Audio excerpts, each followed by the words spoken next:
This is outside my usual content, but it's the first day of March. I might as well do it. I'm sure that a lot of you have experienced this before, but what do you do when you tell yourself that you are going to do this specific project, but then the next day you just forget it ever happened? Like, I cannot tell you how many times that I said I was gonna work on a project or like something YouTube related, where it was like, yeah, I'm gonna like starting tomorrow, even after work, I'm gonna go and do work. I'm gonna go and do YouTube stuff. But the second I go to my room and go to my bed, I'm like, ugh. I mean, I don't have ADHD, but my brain all of a sudden it feels like it is, or it's just plain ass lazy. Also, another thing, what do you guys do when you want people to know that you do more than just this? Just more than just do videos here. I get some people do like promos, some people partner up with other people, some people make merch and all that, but I don't have the time and or skill to do all that shit. But I will say that I'm currently working on my next compilation video, even though yesterday I put out 2 of them, which will come out in the upcoming days. In the upcoming week, I should say. Like, the sooner I get done with this, I'd be like, finally, this is done. I'm gonna try and do something else.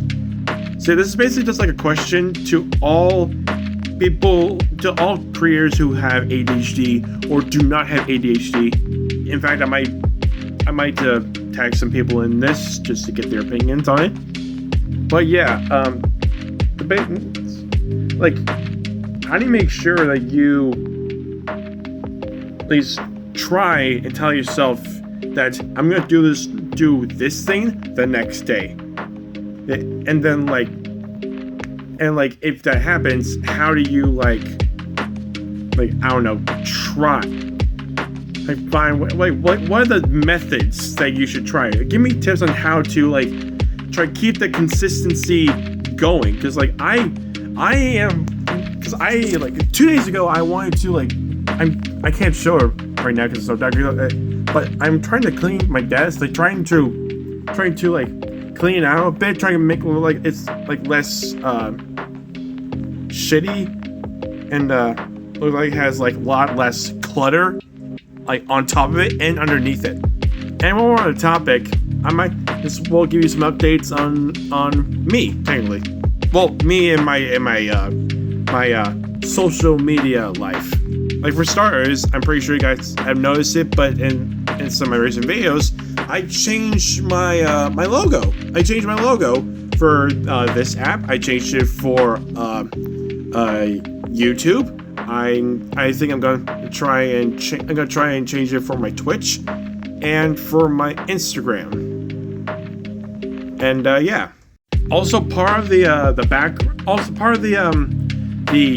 channel background. The channel background has been changed too on my YouTube. This is what it looks like full view. This is my background, and this is what the channel background of my YouTube is also like. Also, guys, I really didn't want to mention this a lot, but it seems like I don't have a choice. I am struggling to try. I am considering getting a second job to raise more money, but I still would like for you guys to support me on my Patreon. I got a Patreon. I recently posted some stuff on here. I mean, you can subscribe to my Patreon for $20 or more. But if you want to be sensible, no pun intended, even $1 helps. Even $1 a month helps. Anything can help, really. And all of them, and literally me, all of them have a 7-day free trial, and no one's subscribed to my Patreon. I don't know, a lot of this stuff, is like to be determined, but like I am trying here. Like I want to make a YouTube video about the stuff that I said I was going to do, and like trying to like get some help on what to do about it. If you guys want like a shortened version of it, let me know. I'd be willing to do it any other way. But yeah, please subscribe to my Patreon. Please subscribe to my YouTube, my Instagram, my Twitch account. And like, I really want to do streaming. I really do. But like the audio thing is still like bugging me. So like, I hope I'm doing good. I hope that when the streaming happens, the audio does great for you guys. That you guys can hear me well. But yeah, TLDR this besides the shameless plug-in here of my social media. What do you guys do? What do you guys that have ADHD or don't have ADHD but still feel this kind of like need to do something, but then your memory is like, nope, fuck that. What do you guys do? What are the methods that you would try to do in order to keep the consistent workflow going? Yeah, you know, why not? I'm used to this already. So here's some more stuff on Marvel, mainly about mostly Spider-Man stuff. So Spider-Man Beyond the Spider-Verse will actually be the final film in the Miles Morales trilogy. Now, I don't know if there will be like another movie after Beyond the Spider-Verse, or this will be like the last time we're going to see Miles Morales in like the animated world ever. But Beyond the Spider-Verse will be the final film in the Miles Morales trilogy.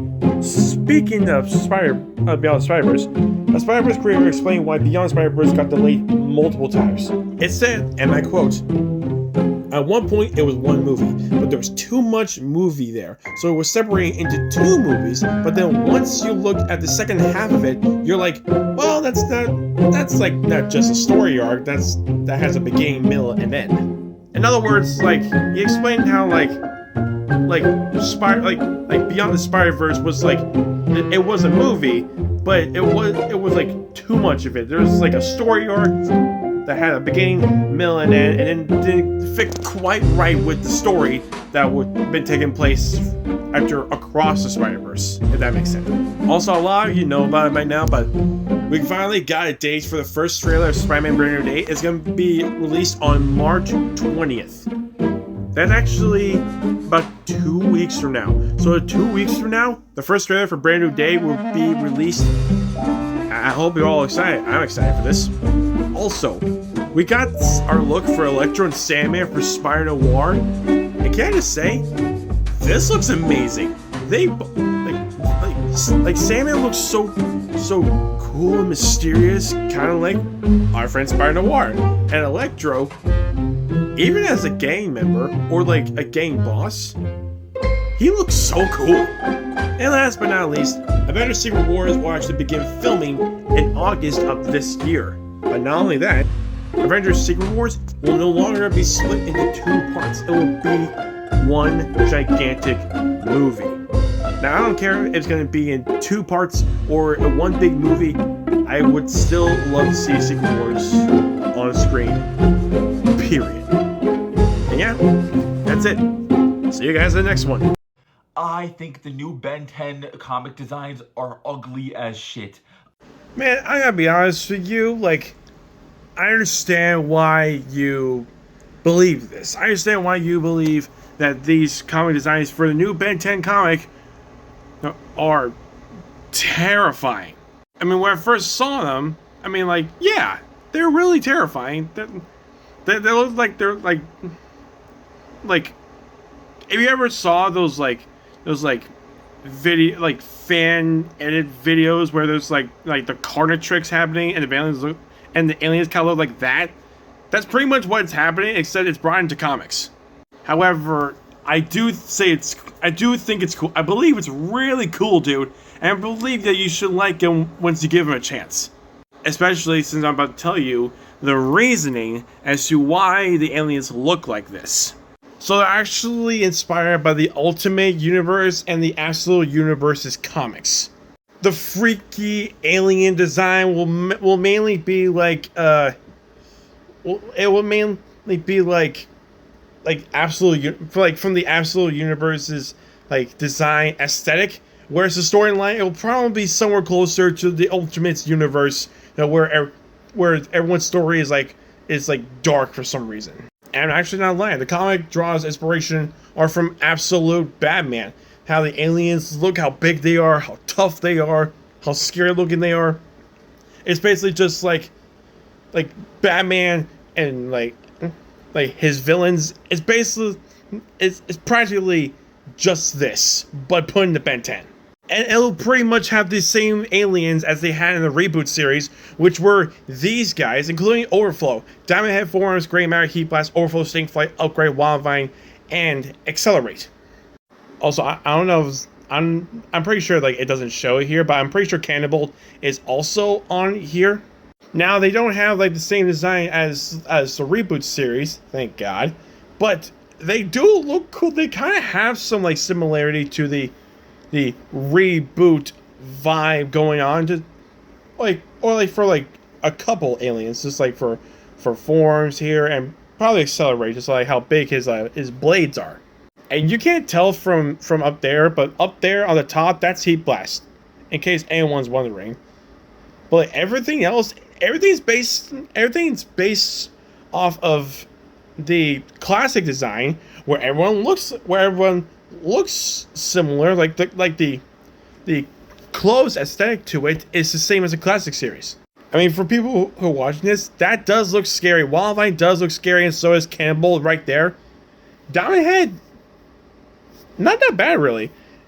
Gray Matter looks like just like a mini Brainiac. Upgrade right there. It's just buff. Forearm's always been buff, but this time it's realistically buff.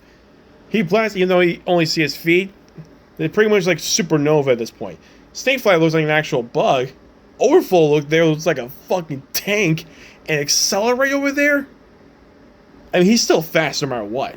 But yeah, those are the reasons why the aesthetic of the Ben 10 comics coming up look like that. And as well as a bonus thing of me giving my opinion on what I think about these designs. They nerfed the fuck out of Vilgax, and I don't know why. Yeah, I actually know the answer as to why Vilgax was not main villain vibes as he was in the first three shows.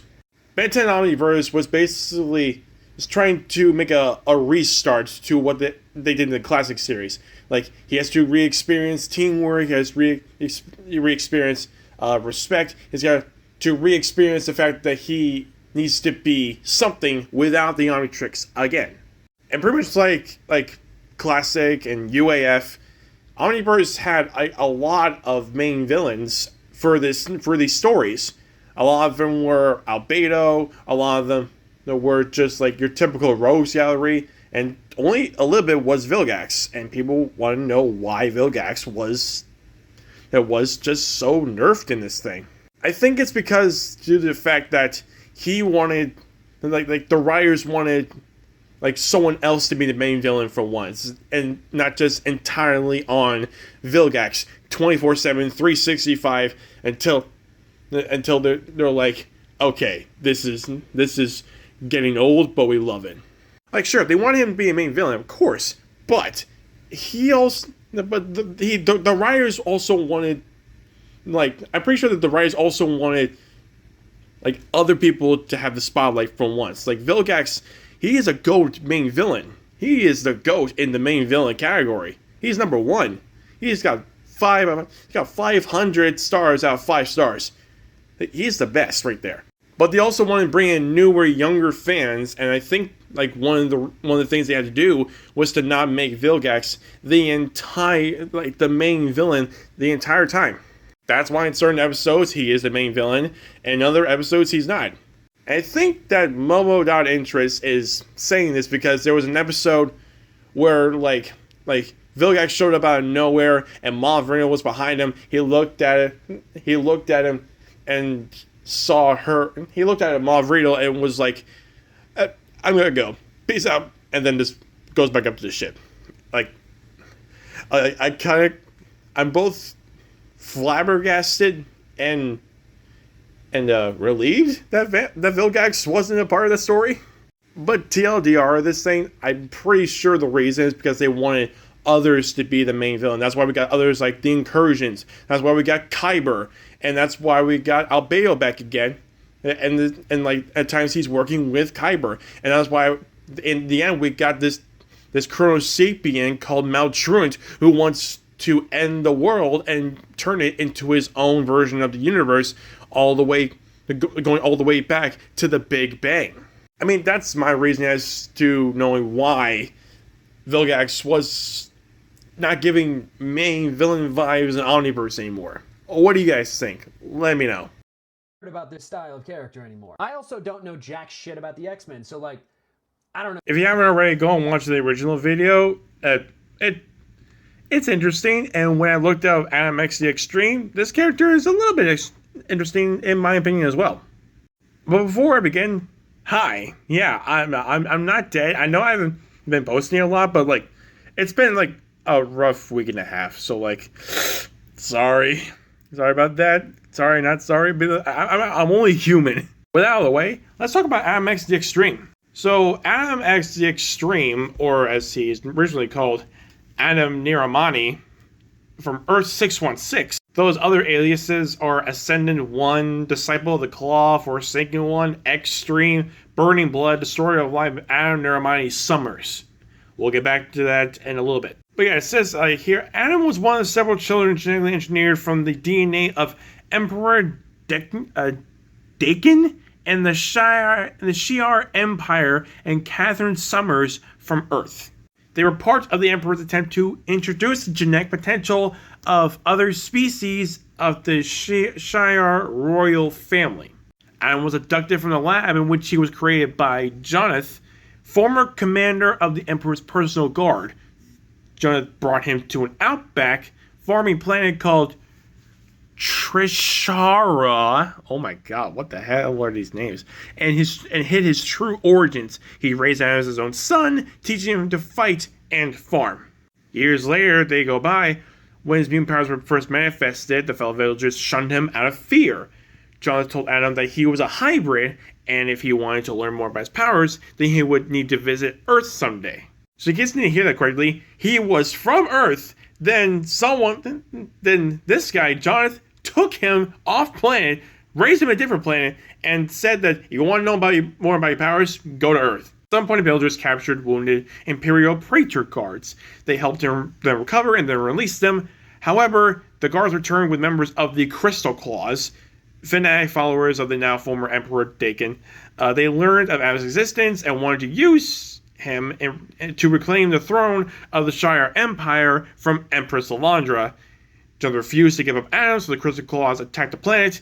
Jonathan and his comrades sacrificed their lives in order to give Adam enough time to escape. After leaving Trishara, Adam wandered from place to place for years, never staying anywhere for long. He became a fierce warrior and experienced pilot, and eventually decided to visit Earth to learn more about his origins. During his time going to Earth, he had no knowledge of Earth whatsoever, so he didn't know where to look for answers first. But he was contacted by a guy named Martin Strawn from, I'm pretty sure the CEO of this company called Strawn Industries. I don't know much about the X-Men, so I'm just looking it up, sue me. And he proposed a deal. Adam would help him hunt down other mutants, while Martin would use his contacts to find out information about Adam's origins. He agreed and joined Strawn Industries. Since he had no surname, Strawn gave him the name Adam X, and also nicknamed him Extreme for his temper and abilities. At Strawn Industries, Adam met Michelle Balters. They both felt a mutual attraction and soon fell in love. But then she ran away from Strawn. He was ordered to return her. He found him. X-Force intervened. Adam easily neutralized them and retreated. Later, he agreed to help X-Force take down Strawn and use his powers to defeat him. Cable offered him a position with X-Force. He refused, and still wanting to find answers to his questions. Weeks later, captured by Arcade, pitted him against Shatterstar in a life or death battle. After a short fight, they joined together, defeated Arcade, forcing him to reveal he was hired by Mr. Milbury to test Adam. Adam searched for information about this guy, couldn't find much. Only clue he found was about his involvement in the Alamogordo Research Facility, or ARF, decades ago alongside Alexander Reiking. He tracked down his son, Carter, in Roswell State Minimum Security Prison to learn anything he could about Millbury. Reiking was unable to provide any useful info and said directed Adam to Charles Xavier. Which, of course, he did. Like, what? Who else? Who else would do that? However, he didn't go there. He actually went to Alaska. He witnessed the crash of an airplane from afar, rushed the locations of the crash just in time to save the pilot, whose name was Philip Summers. From the plane exploding, he carried Philip away, took care of him several days before they were discovered and rescued. In a hospital, Adam met Jean Grey, who sensed there was a connection between Adam and the Summers family. Before leaving the hospital, Adam allowed Jean to transfer memories of his days as a Shire combat pilot to Philip as a farewell gift. Adam continued his search and came across this Shire agent, Eric the Red, faced him in battle and lost, and was brainwashed. Eric sent him to kill Genis Vell, but they were displaced to the negative zone during the battle, which freed Adam from the mind control. Together, Adam and Genis went to Shikari's base, where they had to fight with the Sidri hunters and Eric himself. During the battle, Eric the Red revealed that Adam was the son of Dakin and a woman from Earth, bred specifically to bring the X gene into the Shire royal family, and that it was always his destiny to rule the Empire. The Shire Empire, to be specific. Eric planned to kill Genisville to provoke conflict between the Shire and the Kree Empire, and used to overthrow the ruling Empress Alondra and put Adam on the throne. Adam refused to follow Eric's plan, and in a renewed battle, Eric seemingly died. When finally he got the answers he searched for, he decided to ignore his so-called destiny and continue wandering Earth. More weeks go by. Eric the Red and Crystal Claws resurface in Alaska. In order to find Adam again, they kidnapped Philip and Deborah Summers to force their grandsons Cyclops and Havoc, Scott Summers and Alex Summers, to help them. Cyclops asked his son Cable to contact Adam to let him know the situation. Cable found Adam at a farm in Iowa, which makes sense. He was born on Earth, but he was raised in a farming planet, so farm is the best place to go. Asked him to meet and talk with Cyclops and Havoc in Des Moines. While heading to Des Moines, he was attacked by the Starjammers, Hepzibah, and Raza Lawknife. What the fuck are these names? Who had been sent by Empress Salandra to apprehend Adam. During this fight, Cyclops and Havoc appeared after locating Adam using a tracking device Cable had placed on him. Both of them tried to convince Adam to help them. He refused to get involved and ran away. Like, seriously, help them. Even you don't trust them, just help them, man. The Starjammers and Summers brothers caught up with Adam. Adam used his powers on them. While the Starjammers went down, the Summers were strangely unaffected by Adam's power, and the powers that also had no effect on Adam. I wonder why. I already know the answer to this, but I'm going to keep on going. Then Corsair appeared from the Starjammer ship and revealed to his sons that Adam was their brother before firing an energy pistol at Adam's head. So yeah, Adam Nimani Summers. Yeah, the Summers part, that's their brother. That is their brother. Their little brother, to be precise. And they both have the same exact power level right there. They both have the same exact powers. Kinda. Havoc and Cyclops have concussive energy, but for Adam, he has burning energy. Christopher thought he killed Adam. Adam revealed he was created to withstand a headshot. After talking things over with Starjammers, the Summers brothers and Adam worked out a plan. While heading for the blue area of the moon to meet Eric the Red. Or to meet with him. Christopher revealed that the Earth woman that Dakin used to create Adam was Christopher's dead wife and mother of Scott and Alex, whose name was Catherine Summers, and making Adam their maternal half-brother. After arriving on the blue area of the moon, the Starjammers, Summers brothers, and Adam fought Eric the Red and his followers, with Adam taking him out with his powers. Despite rescuing Philip and Deborah, Chris felt unease about Adam and called in the Imperial Guard. Adam then decided he was tired of running and agreed to meet with Alondra. He proposed a plan to her: erase everyone's memories of his existence and true heritage, and let him live his life back on Earth. Seeing that Adam posed no threat to the Shire Empire, she agreed. Cyclops and Havoc weren't happy to lose their brother shortly after finding him, but still agreed with the plan. Oracle erased all of the memories and returned back to the farm in Iowa. I'll make a part 2 about this, okay? Stick around. This is a part 2. Go back and watch part 1 for more context. So after the whole Adam erasing everyone's memories so that he would live his life back in Iowa, a lot more stuff happened. Years later go by, Simon Trask led the Humanity Now coalition on a march on San Francisco, the current home of the X-Men and many of the mutants, in effort to get the government to pass breeding restrictions on mutants. Adam X, alongside fellow mutants, Lorelei Travis, Erg, Litterbug, and Mel. Again, what's up with the names, guys? What's up with the mutant names? Led a counter-protest that quickly turned violent before being interrupted by Hawkeye. After the initial scuffle, Adam X, Mel, Lorelei, Sunspot, Match, and Helion met at Avalanche's bar and discussed what actions they should take. Deciding to hold a protest in public space, the group gathered, hoping to find a curfew instituted by Norman Osborn. For some reason, why go to him? In his capacity as director of Hammer. Viewing this protest as a good moment to launch his new mutant team, Osborn ordered Emma Frost to lead her X-Men against the group. By the way, you guys don't know Hammer? It's Hammer Industries, like Justin Hammer, one of Tony Stark's rivals. Seemingly, he wasn't freed by X-Force and sent to the newly built mutant Utopia as he was taken in custody for a time of the Sword. I'm talking about like the team Sword. They planned to proceed with the deportation of any alien element of Earth. He returned at some time to San Francisco, unbeknownst to Steven Rogers' intel, Captain America's intel. Wow, this guy's good. When Kurth attacked San Francisco, Adam held the X-Men to stop him, but his powers were ineffective and the results made things a lot worse. And he was recently seen on the mutant-only nation of Krakoa, which I'm pretty sure he's still there now. Later on, he took residence on Mojo World, I stand corrected, doing online commentary on various Mojo World shows. On one episode of his show, in response to a fan vote, he shot Wind Dancer, again with the names, guys, in the head on live air. On her return,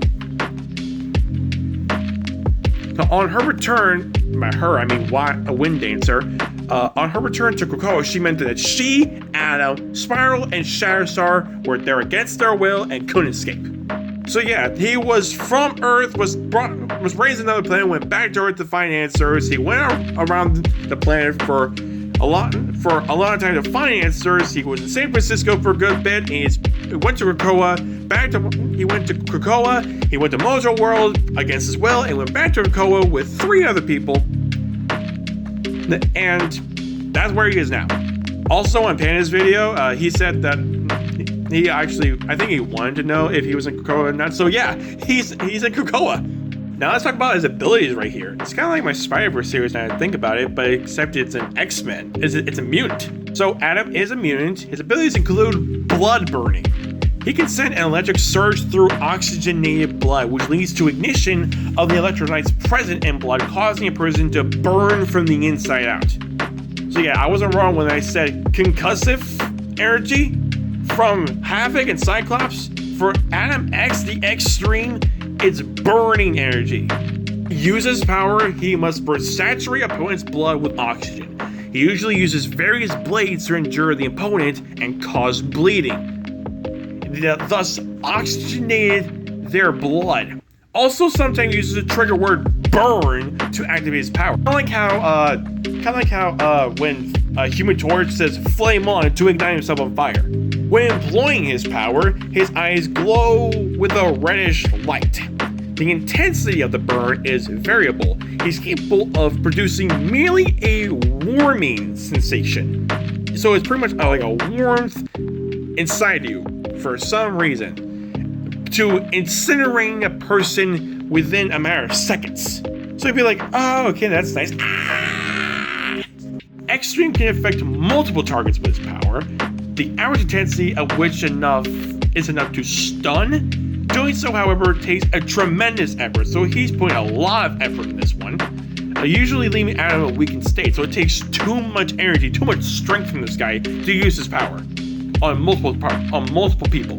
After learning more about his powers, He stated that in theory he hadn't had a limit to how many targets he can affect at the same time. Well, other known thing for like a little extension of his blood burning ability is he can ignite his own blood, which causes a great deal of pain to him, but greatly enhances his speed. He can only use it for short bursts. So like in this case, he can ignite himself. He can like burn his blood to do like quick dashes, and that's it.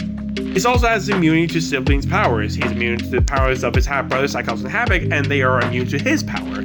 As a Shi'ar mutant hybrid, also has physical abilities far superior than those of ordinary people. Just like, you know, the typical ones. Enhanced agility, reflexes, strength, speed, regeneration, telescopic vision. But for his case, with agility, he's about 10 times as agile as a normal human. His reflexes ability to move are far superior to both human and Shi'ar. He can lift about 500 pounds for strength. For speed, he can cover a few miles in a matter of minutes. For the telescopic vision, he can see objects at least a mile away with precise clarity. In other words, he has super sight for some reason. And regeneration, well, there's no limit on that one. He can regenerate like Wolverine and Deadpool. Then again, I wonder if he's like if his body has dying cells like Deadpool or has healthy cells like Wolverine. Adam is an extremely accomplished fighter. He's also skilled piloting in Shi'ar starships. Other abilities include tracking, acrobatics, blade combat, and knife throwing, as you would see with the fact that he has blades on his armor. And he has a weakness as well. He's immune to having Cyclops' powers, and they're immune to Adam's, which I said before. But that's more of a genetic flaw, not a weakness. The weapons he uses are cybernetic retractable blocking blades named Theche, spelled T-H-E-T apostrophe J-E, Theche, that are forged of an unknown Shi'ar metal. So I think it's more or less like how Thor's hammer Mjolnir and Beta Ray build Thor's hammer Stormbreaker are created, except this one's a metal. Those hammers were from like a giant star. The blades are installed in his forearms, extend from the back of his hands when needed. He also uses throwing knives. So yeah, it's his form. So it's his form. So kind of like Assassin's Creed, but except it's like, but also kind of like Wolverine, where it's just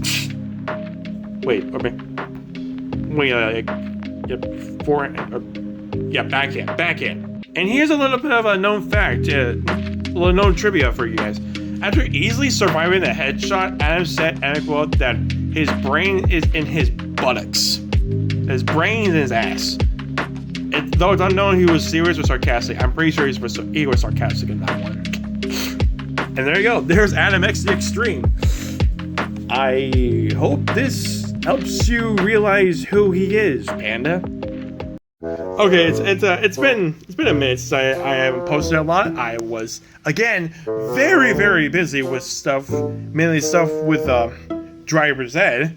But good news is I finally finished. And now I can go back to what I do best: make videos. So how about some stuff I found out about on Instagram, across social media, about Marvel, DC, whatsoever. Starting out with an earliest one, there are reports that Wolverine will likely not appear in Marvel Studios' upcoming live-action X-Men reboot film, and that is purportedly intended to let other members of the mutant team shine and to avoid the Wolverine and the X-Men dynamic that dominated previous films. So, like, a major reason for excluding the character from the reboot is that Hugh Jackman is expected to continue playing Wolverine in the MCU through potentially beyond Secret Wars. And then Marvel was reportedly hesitant to recast the role while Jackman is still active. Also, in the original Marvel Comics, Wolverine was not part of the founding X-Men lineup. He joined later during the Giant Size era, and director Jake Schreier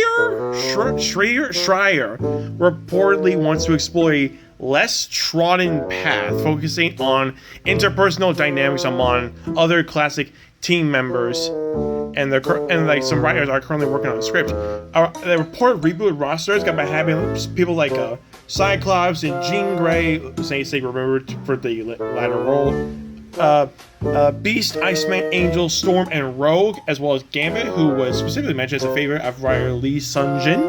And Wolverine maybe is the original reboot, and Cyrus suggests that Marvel is interested in a Wolverine vs. Hulk movie featuring Jackman in the future. Now, when I say in the future, I mean like feature, like this movie will happen at a later date.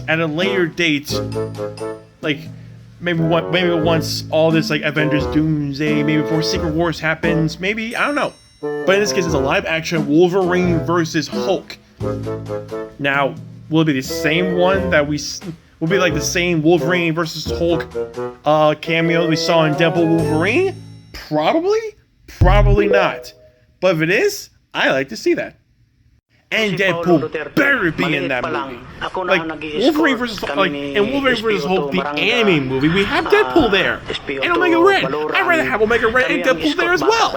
Also, Avengers Secret Wars now has 23 confirmed cast members, and here's what they are. So expected we have RDJ as Dr. Doom. There's going to be Anthony as Captain America, Hemsworth as Thor, Evans as Steve Rogers. There's going to be Benedict as Doctor Strange. We're going to have Bucky there, Yelena, Hulk, Black Panther, Shang-Chi, Vision, Captain Carter there. Captain Carter there. Now, I don't know if it's going to be the What If series or what else, but we're also going to have Sentry, we're going to have US Agent, Ghost, Red Guardian, Reed Richards, Sue Storm, Johnny Storm, The Thing, and Say Sing, which we don't know if she's gonna be Jean or not. Still, gumagamit man siya, pero probably there. But we're gonna begin like the Avengers. We're gonna begin like the new Avengers or Thunderbolts. We're also gonna begin the Fantastic Four here too. We're gonna have a lot of people in the Secret Wars. Also, there's currently no Avengers movies planned for Phase 7 of the MCU because they want to focus on other team-based projects. So a bit more of the Fantastic Four, Midnight Suns, X-Men, Defenders, Champions, and Strange Academy. And also, as I mentioned before, the X-Men reboot, already the director of Cash, is expected to begin filming later this year. So I'm really excited for all these teams coming out in Phase 7. We also got a sneak peek of Absolute Robin. And can I just say, look at this shit! Look at this shit right here! This is amazing! We also got a release schedule from going from here to 2029, which is like right around number 2, Devil Wars Part 2, like 2026. You all know this is about to happen. But like in 2027, we're gonna begin an Ice Age movie. We're beginning another Star Wars project. We're gonna get a Bluey movie, a second Simpsons movie, a third Frozen movie. And Secret Wars we're already about. But we're gonna get a sequel to the Planet of the Apes New Kingdom movie. We're also gonna be getting like Incredibles 3 and Lilo and Stitch 2 in 2028. We're getting a Coco 2 and Avatar 4 in 2029. It's gonna be amazing. Marvel already have plans to make multiple X-Men movies in the next MCU saga, which, like I said, is gonna be Phase 7 is gonna be focused on the X-Men. So, I'm ready to see that. Also, I don't know if a lot of you ever saw like the Doomsday art that was like on Easter, but Robert Downey Jr. had art that hinted at 12 Marvel teams and characters. This is what it pretty much looks like. Like there's there's Spider-Man right here, Fantastic Four right here. There's X-Men right here, Doctor Strange, Avengers, actually Doctor Strange right there. There's also going to be like Thor, there's Vision, there's Black Panther right there. I think it's anime right there, like this one right here. There's Captain America up there. This one I have some oh no, that's not Vision, that's Loki. That's Loki right there. That's Loki. Right about Thor, that's Loki. My bad, my mistake. I forgot what this one was, but we're gonna be seeing these people here. So yeah. Also, the Batman Part 2's working title may hint at the Court of Owls. We might be actually getting the Court of Owls as a villain, maybe not the main villain, but as a villain in the Batman Part 2. So for people who wanted So for the people who wanted to have the Court of Owls in the Batman Part 2, congrats. It seems like your wishes might be coming true. Speaking of Batman Part 2, Robert Pattinson read the script and described it as extraordinary and so good.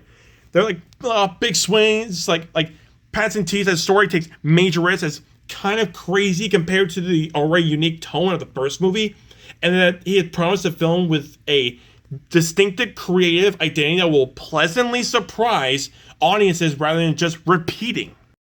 Familiar franchise beats. Repeating familiar franchise beats. Also, Pattinson revealed that he is set to begin preparing for the role immediately following his current press tour for the film The Drama, with filming expected to ramp up shortly.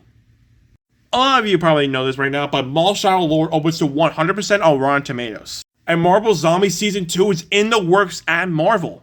I gotta get into watching shows on Disney Plus again, because I want to see what this is like.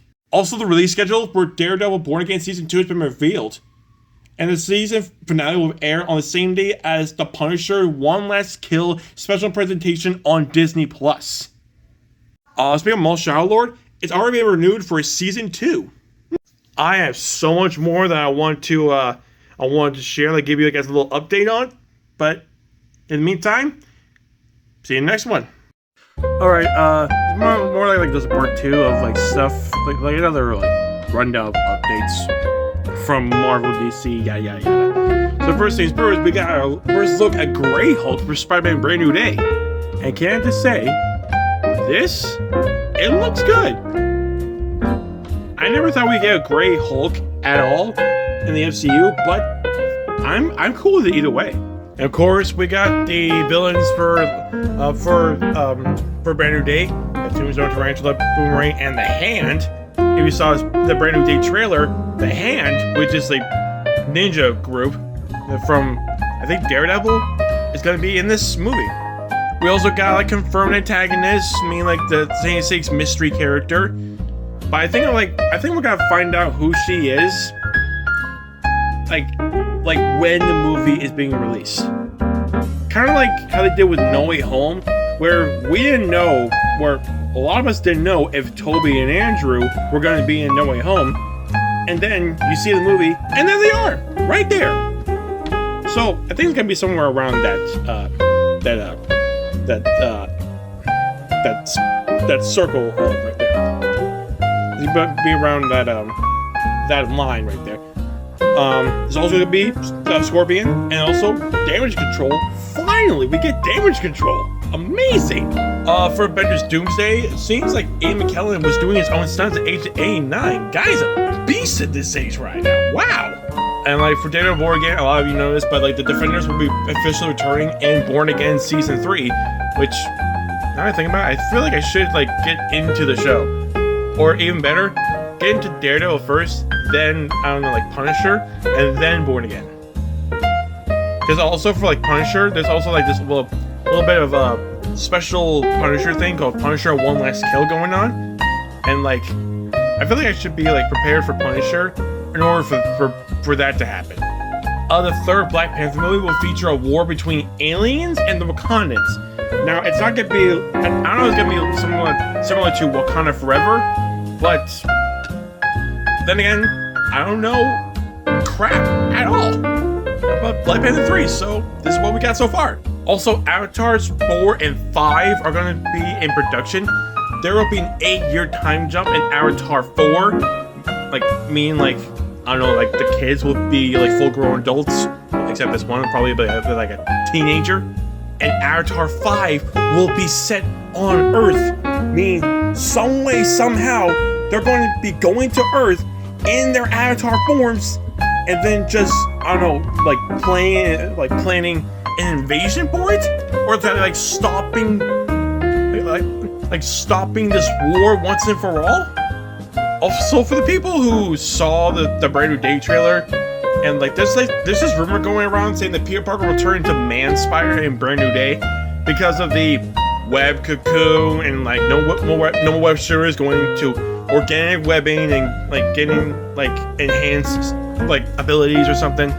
And again, I say it's a rumor because there is no evidence of that whatsoever. We don't know if he's gonna be turning into Man Spider. Because if that's the case, then that means that Peter Parker will force Punisher to kill him. He will tell the Punisher to kill Spider-Man. Going back into like the mutants part of the Marvel universe, we got our first look at the team for X-Men 97 season 2. You can't see like the first 4 up here, but we got like Sunspot, we got Cable, Rogue, Jean, we got Bishop, we got Magneto here in his classic outfit, we got Charles here, we got Nightcrawler here, we got Beast, we got Kitty, I believe. I think we also have like Cyclops and Gambit up there. Like, I don't know, I can't see it. Going to the DC universe, we have our first look at Absolute Steel Superman, and like, I don't hate it. It's just I'm a bit confused at this point. Then again, I haven't read any Absolute Superman comics to understand a lot of it, or the Absolute Universe period. So I can't give any criticism on this. Going back to Marvel, all 3 Spider-Man will probably return in Secret Wars, which may not be the case, or may be the case, but we'll soon find out. Also, reports say Marvel wanted to move up the release of Avengers Doomsday from the 18th to the 11th of December. Also, like going back to Brand New Day, people are thinking that Doc Connors, aka the Lizard, is going to be appearing in Brand New Day because of these specific words right here.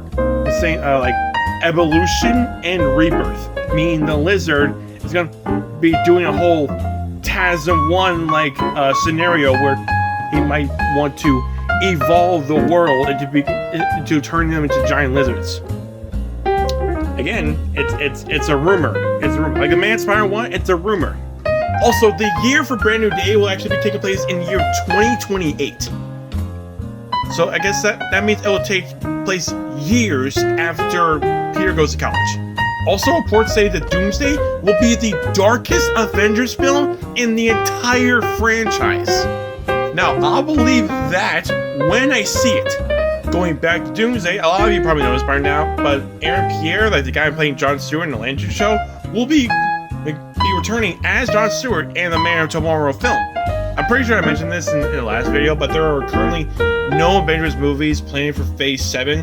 Like, there will be, like Phase 7 will be mainly focused on all other teams, like Fantastic Four, the Midnight Suns, the X-Men, the Defenders, Champions, and Strange Academy. Which in this case, Doctor Strange. The first trailer for Clayface will be released in either this month or like I think it was released in CinemaCon, but probably, or maybe it's gonna be released in May. Like I don't know. I'll probably have to check it out. Also, going back to Avatar, like the script got 0 notes from Disney, and all they said back was, "Holy fuck." That's literally what they said. Holy fuck. Speaking of Tombstone, we got our first look at Tombstone for the Spider Noir series. This is actually a good look for him. I'm not gonna lie. Also, going back to Marvel, Deadpool, the next Deadpool movie, it will probably be another team-up movie based on this picture. Probably is gonna be for Spider-Man, but I have no clue. We all have no clue. Also, Avengers Secret Wars will begin filming the August of this year. I don't know if any of you ever seen this before, but Ryan Gosling, there's been talks about Ryan Gosling confirming he has had talks to join the MCU as the next Ghost Rider. I mean, no more Nicolas Cage. We get Ryan Gosling. The trailer for Beyond the Spider-Verse will actually be releasing sooner than you think. And it's look at this, look at this art for Miles versus Prowler, Miles Spider-Man versus Miles the Prowler. That looks cool. If any of you didn't see Across the Spider-Verse, spoiler alert, that guy right there, that's Miles' doppelganger as the Prowler. Jake Johnson, the guy who voiced Peter B. Parker for Into and Across, has already been voice recording for Beyond. And that's it for the rundown updates for Marvel, DC, Avatar, blah blah blah. So, I'll see you in the next video. Now that I have like a lot more free time after being done with the whole driver's ed stuff and done with the whole permit test thing, like that weight's been off my shoulders. Finally, I decided on a whim just to finally watch Agent Carter Season 2. Sometimes I have the feeling to go to Disney Plus and watch something.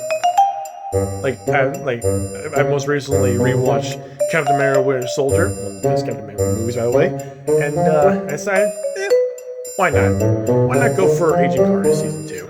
I'm currently 2 episodes in. I'm gonna be watching episode 3, and well, I'm gonna reflect on what I've learned so far in Season 2. So in the first, the basis of Season 2 is that Peggy goes to LA and like works with Sarasa, who's chief in the LA's version of SSR. Edwin Jarvis is there again, but he's gonna. So basically, the team's back together, and they're supposed to be working on a case that involves people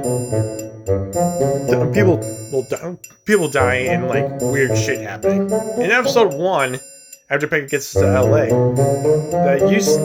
there's been like people freezing up from head to toe and then just dying and then becoming shards when they get like close to like a hard object. Like you push them to the floor, they just become shards. And I thought to myself, this could be like a similarity to Emma Frost. I mean, that we could get mutants in the show. It wasn't the case. It turns out it was just a virus that was possibly coming from a substance that's in the show.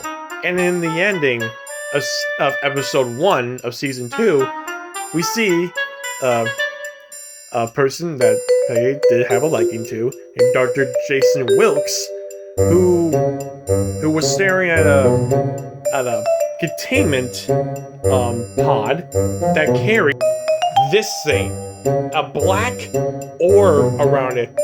I mean, it's called Dark Force, but for this case, it was called Zero Matter by the scientists at a company called Isodyne Energy.